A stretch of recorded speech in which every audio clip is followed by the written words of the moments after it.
तो चलिए देखते हैं सच्ची ताकत, आस्था और एक जबरदस्त चुनौती की यह कहानी।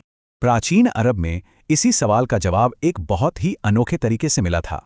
ये पूरे देश में मशहूर थे अपनी जबरदस्त ताकत के लिए जाने जाने वाले एक चैंपियन। उनकी ताकत तो जैसे एक मिसाल बन चुकी थी। अखाड़े में कोई उनके सामने टिक ही नहीं पाता था। ये वो शख्स थे जो खुद को नबी यानी ईश्वर का पैगंबर होने का दावा कर रहे थे। अगर वो नबी को हरा देते तो ये साबित हो जाता कि वो बस एक आम इंसान है। वहां पहुंचते ही रुकाना ने बिना देर किए नबी के सामने अपनी चुनौती रख दी। नबी ने मुकाबला तो मान लिया, पर एक ऐसी शर्त रखी जिससे बात और भी बड़ी हो गई। तो अब देखिए, ये सिर्फ ताकत का मुकाबला नहीं था, बात आस्था और ईमान की हो गई थी। रुकाना को अपनी ताकत पर पूरा भरोसा था, वो मान गए।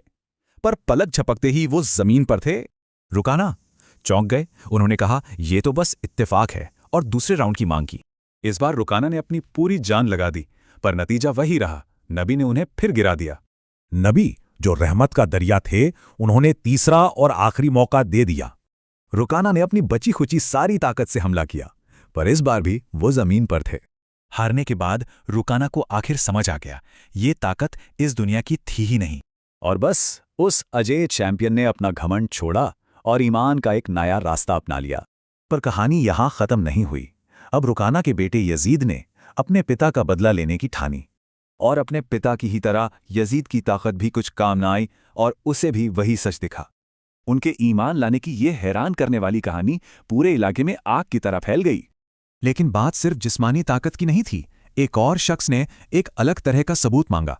नबी के कहने पर एक पेड़ अपनी जड़ों से उखड़कर खुद ब खुद उनके सामने आ खड़ा हुआ। ये नामुमकिन सा मंजर देखकर उस शख्स ने भी फौरन इस्लाम कबूल कर लिया। तो ये कहानी हमें यही सिखाती है कि असली ताकत सिर्फ जिस्मानी नहीं होती। पहलवान और नबी की ये कहानी हमें इसी एक बड़े सवाल के साथ छोड़ जाती है।